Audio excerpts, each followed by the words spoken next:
Jess. Lucia. Good morning, Mother. Hello, Allie. Beautiful Sunday. Sunny Sunday. It is sunny. Nicole with her feet in the grass. Downtown Summerlin.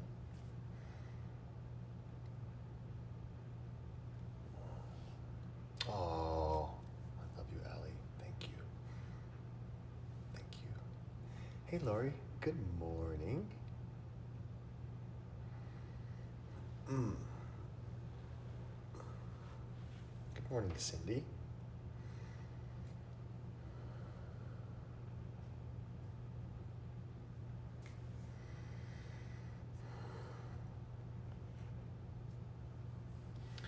How's everybody feeling today on Sunday? Nalini, this is a pleasure. All the way from the East Coast. Good morning, Christina. Pleasure to have you. Thank you for joining.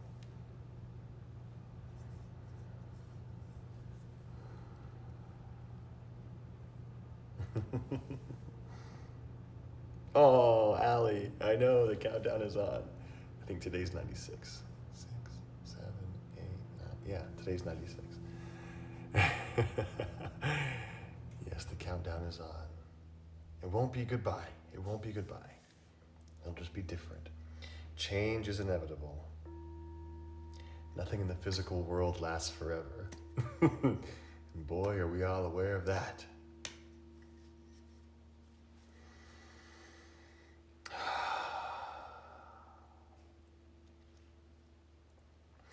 Happy Father's Day to all the dads out there.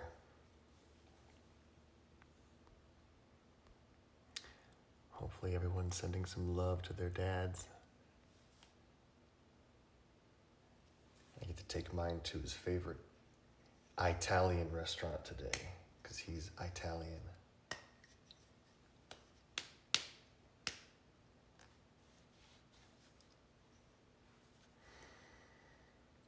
I hope you're in your comfortable meditative seat.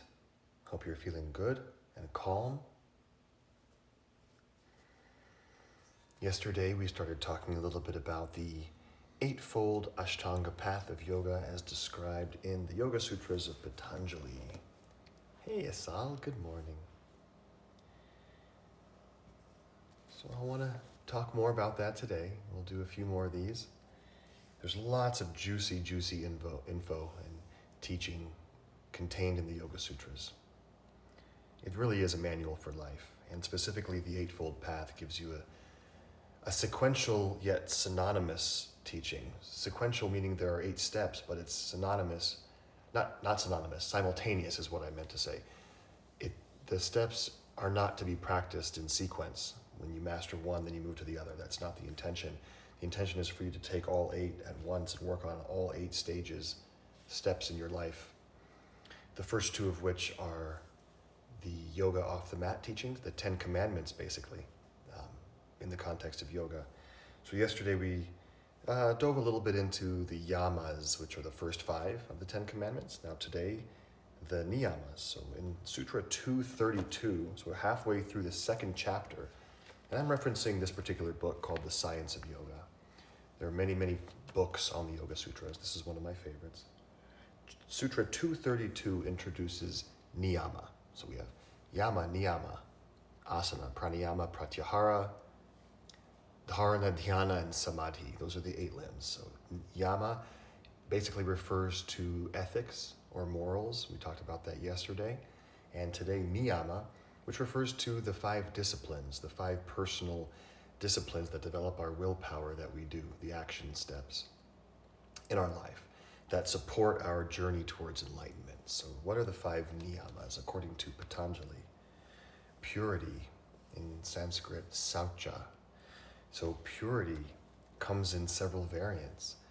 Now it has everything to do with our physical body, our energy that we carry with us and create, our emotions, our mind, and our spirit. Purity can be addressed on all the levels of the koshas, all 7 layers of dimension, 7 levels of dimension in the universe. So purity, it might be obvious how we practice purity with our physical body. Good morning, Jez. What are the types of foods that we eat? What are the types of drinks that we drink? How do we breathe? What is the condition of our physical body? Are we responsible stewards of this car that we're driving, this life? So purity of physical body, purity of energy, purity of emotion, purity of thoughts. We talk about this a lot, you know. What is the quality of your thoughts that you think? And emotions that we feel are subsets, are reactions, basically, of thoughts. Now, we don't necessarily control emotions. Do we want to control emotions? No, not really. Emotions are a result of thoughts. Now, as everything in the physical world, emotions have purpose. Everything in the physical world is designed to give us opportunities for experience, opportunities for growth. So the thoughts we think are able to be controlled. The emotions are a reaction or are a subset or a result of the types of thoughts that we think. So purity of thought results in purity of emotion. Okay, and then spirit, our aura, our energy is a result of all that. So we create our environment. Yeah. As odd as that sounds, right? No, did you build your house? Did you build the building you live in? Did you create Las Vegas or whichever city you're in? Nova Scotia or Washington, D.C. or Florida? No, you didn't create it with this brain, but energetically, we created our circumstances. Karmically, we created our circumstances. Our higher self intended for you to manifest in your circumstance for a reason, for a purpose, to learn lessons that only that circumstance, this circumstance, can provide. And if we don't acknowledge and work through those circumstances, we'll have to learn them again. So that all has to do with purity. Okay, I kind of went on a tangent there. Yes, Asal, I know. Hey, Chelsea, good to see you. Lorena, what's up? Okay, so that was just one of the 5. Saucha, purity. All right. We have to actively work to purify ourselves at all levels. That's one of our disciplines, one of our niyamas.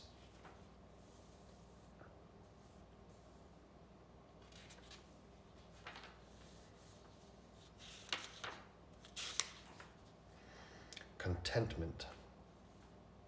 So contentment is another way to say something that I've been harping on you for the past 96 days. And contentment is acceptance. It doesn't mean that we need to be in a passive state and just, sit and get run over like a steamroller when things in life become challenging for us or unhealthy for us.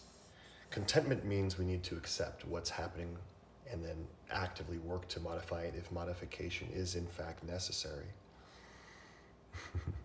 So contentment is important. It's what Eckhart Tolle's main teaching is. If you fight reality, if you fight what's happening around you, you cause yourself suffering. You cause yourself suffering. So contentment, we need to truly be at peace. Find peace, and then conscious, effective action can only come out of that place of contentment and peace.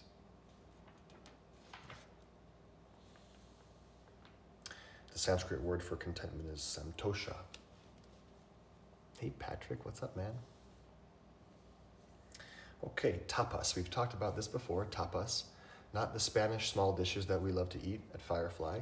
Tapas refers to physical disciplines and mental disciplines that we practice on a regular basis, which develop our willpower, our routines, our regular practices that we do. So your daily sadhana, whatever that regular daily practice is, working to eliminate unhealthy habits is tapas.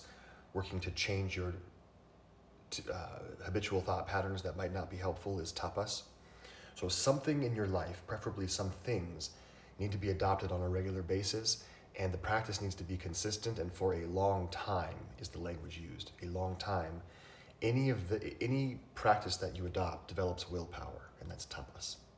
Routinely, and especially when you don't want to do it, especially when it's challenging to get into the practice.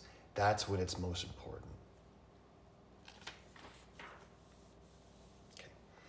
Svadhyaya, it's a fun word. Svadhyaya. What does that mean? Well, it relates to self-study. So one of the niyamas that Patanjali says we need to adopt in order to reach enlightenment is the faculty or the ability to study. Now this comes in two parts. Study of the self, understanding what we are about inside. What are our thoughts like? What is our energy like? And study of scripture. Whatever you believe to be valid scripture. Now scripture doesn't mean religious. It could mean religious, but it means something that's written down by a wise guy. A teacher. Study, to learn, receive information. You don't have to do it all yourself. You can learn from others, and study is certainly part of this.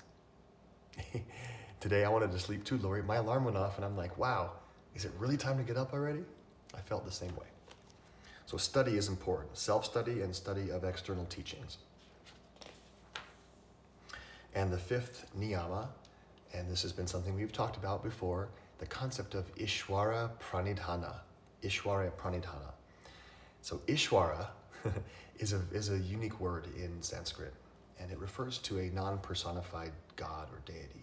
And the first part of that is important. Non-personified. No anthropomorphized features, so non-human-like. Why is that important? Because we have so many associations to what God is. So Ishwara means non-personified. It doesn't have a face, it doesn't have a name, doesn't even have a form, but yet it is the ever-abiding consciousness that is the entire cosmos. That's Ishwara. Pranidhana means resignation or devotion or vulnerability or surrender. So surrendering to the cosmos, understanding that we're part of it, understanding and knowing and being and living that we are integral, we are inextricably intertwined and part of the body of the universe. We're not insignificant at all, even though our physical body may be so microscopic in the grand scheme of the solar system or the galaxy or the multiverse. The size doesn't matter. We are important, and we're useful, and we're necessary, and without us, the universe cannot evolve. So understanding we're part of that grand unfoldment of the universal consciousness, that's Ishwara Pranidhana. You can practice that through connecting yourself mentally to the universe. There are many ways to do that. Let's do a meditation together.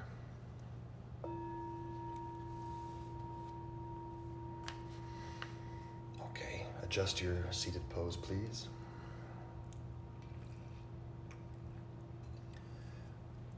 Shoulders relax, arms up by your side, in your lap, on your knees, resting on your thighs. Arms can be wherever. Let the eyes close. We'll do some alternate nostril breathing. I'll guide us through it. Let's take a few pure breaths first, just full, complete ujjayi. Trace the pathway of the air as it enters the nostrils. Understanding the physical architecture of the breathing apparatus of the body, the physical sinuses, the trachea, the lungs. But also understand the superphysical pranayamic apparatus of the body, which is the nadis.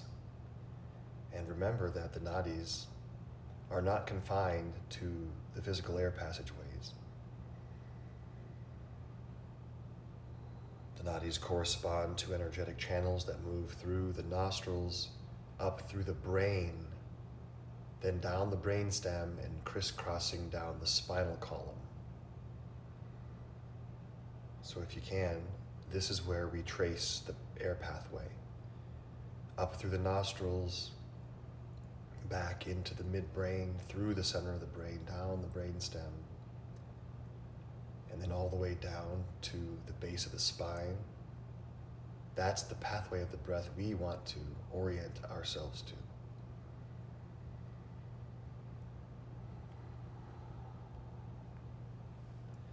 Please bend your right elbow. Take your last two fingers, pinky and ring finger, close left nostril. Breathe in through the right. Close right, breathe out through the left.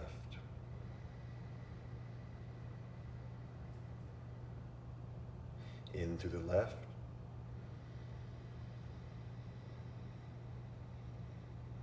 Out through the right. Let's go slower now. Slowly inhale through the right.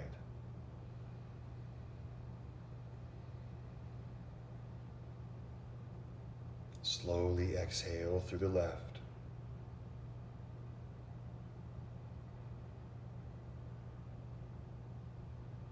Slowly inhale left.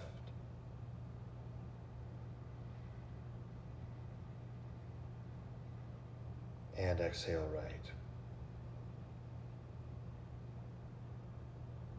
So continue this pattern.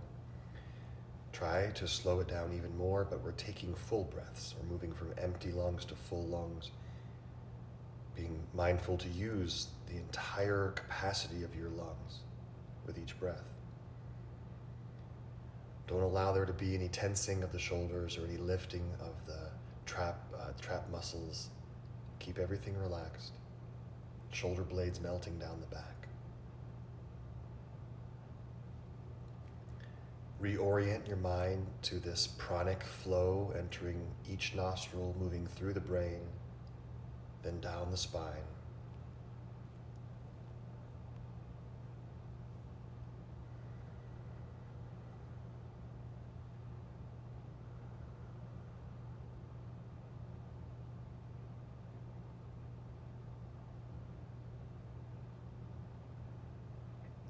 Continually refining the smoothness of the breath, making it even.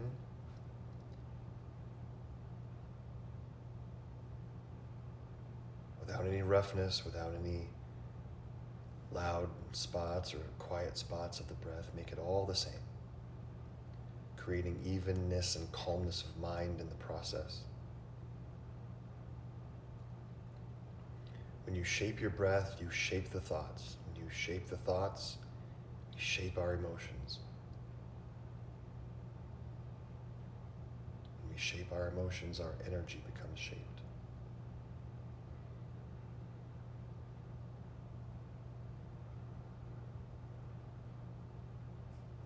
Just a few more cycles. See if you can slow it down even more smooth, more even, more controlled.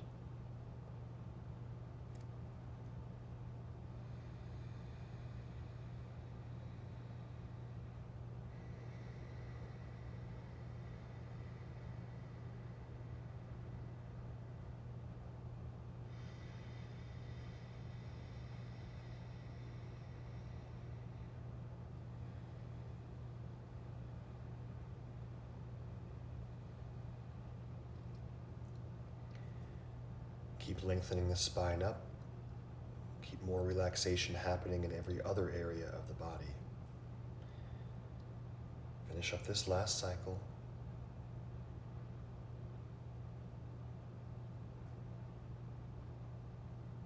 Once this last one is complete, return your hands to where they were prior, resting on the legs, wherever they were.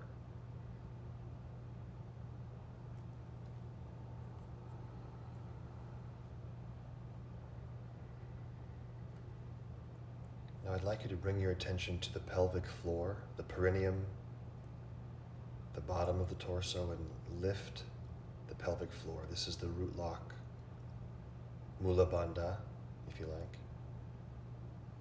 So gentle, energetic constriction, contraction at the base of the body. And just visualize a flame. Subtle flame, candle flame, small fire, small campfire, whatever resonates with you. Maybe just a ball of light, something that is bright and warm.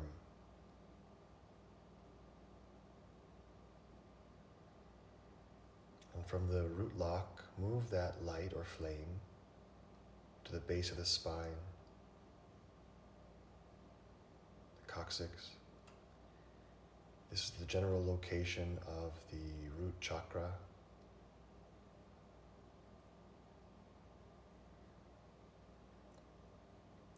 And I'd like you to repeat silently to yourself or aloud if you choose the seed mantra, the bija mantra of the root chakra. Lam, L-A-M, Lam, Lam, Lam, Lam. And allow this flame, this light to purify this level of our consciousness at the root of our spine. Lam, Lam, Lam, Lam. Sense the chakra, sense the energy there just dissolving into light, becoming pure and clean.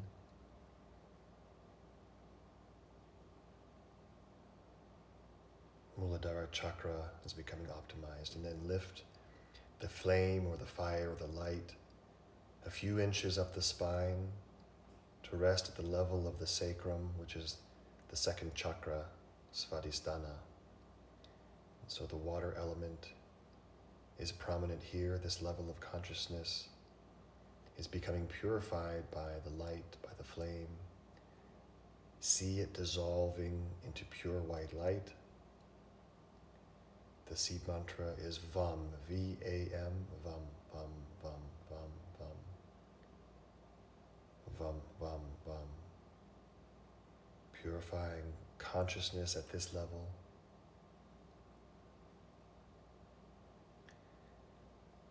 Intending for the light to lift, the flame, the candle, the campfire, to lift to the level of the navel. In the spine though, staying in the spine, but the level of the belly button area. Manipura chakra, the element is fire here. And the bija mantra is Ram, with an R-A-M, Ram, Ram, Ram, Ram, Ram. Allow this dimension of our consciousness to become pure and white and radiant and clean and healed. Ram, Ram, Ram, Ram, Ram, Ram, Ram, Ram.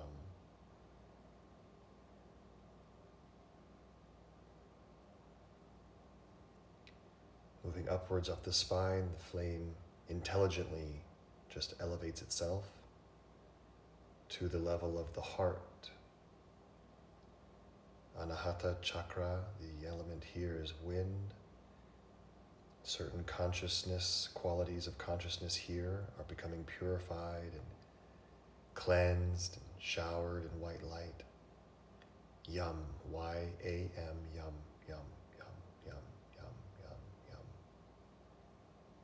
Healing the heart, sweeping clean the heart. Yam, yam, yam, yam, yam.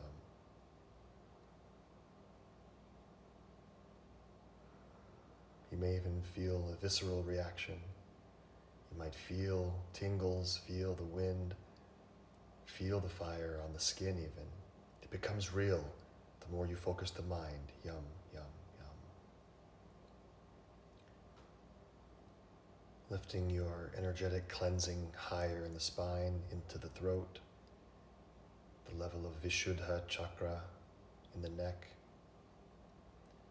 So the candle flame or the fire is now purifying this level of our awareness. There are different bija mantras for different traditions here. We'll work with Hamsa, Hamsa, Hamsa, Hamsa.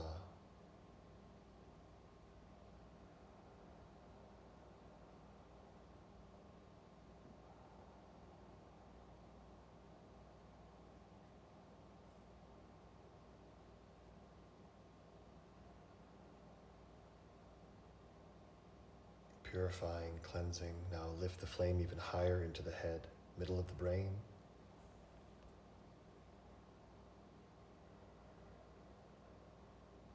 The candle flame is now purifying the Agnya chakra, middle of the head, center of the brain.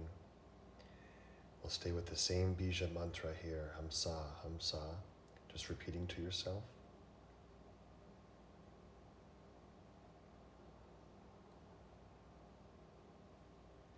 Cleansing, purifying, creating Viveka Shakti, the clear vision, the result, the power of cleaning and clearing and purifying third eye chakra.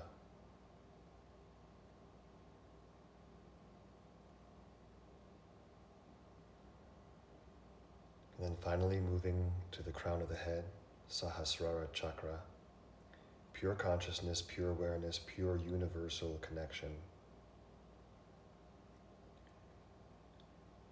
Optimizing this level of our awareness, and the mantra here is Om, Om, Om, Om. Solidifying, making real our connection to the supercosmos, making real and tangible our practice of Ishvara Pranidhana. We are each of the utmost importance to the unfoldment of the universal mind. Om, Om, Om, Om, top of the head.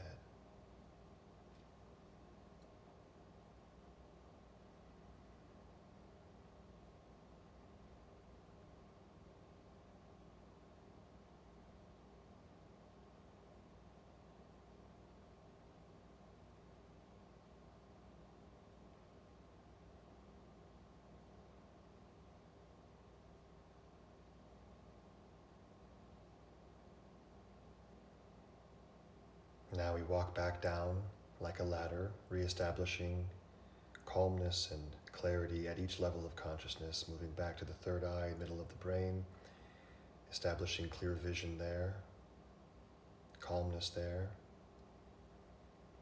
back down to the throat chakra, calm and pure, clear, heart chakra, optimized, stable, strong, navel chakra,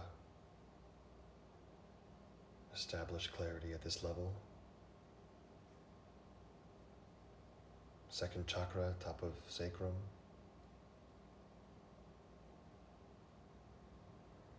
And back to the root chakra, solidity, connection to earth, groundedness.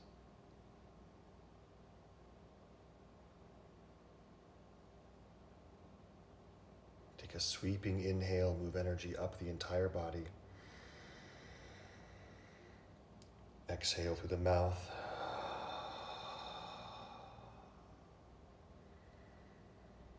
Just for a moment, see the physical body as a whole and complete unit of consciousness.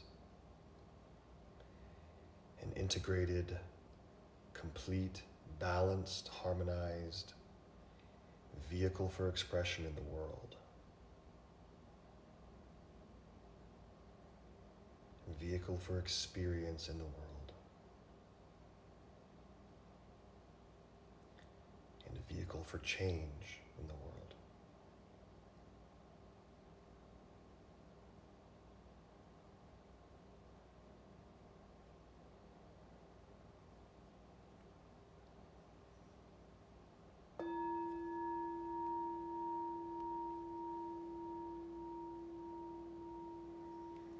Let's chant Om together, please.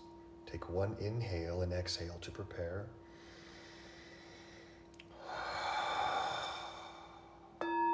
Inhale.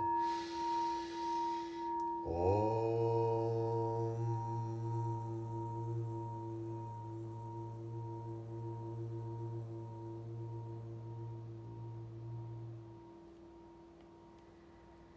Hands to the chest, bow the chin. Give yourself gratitude. And namaste. See everyone tomorrow morning. This was a little bit longer, quite long actually. Thank you for staying with me.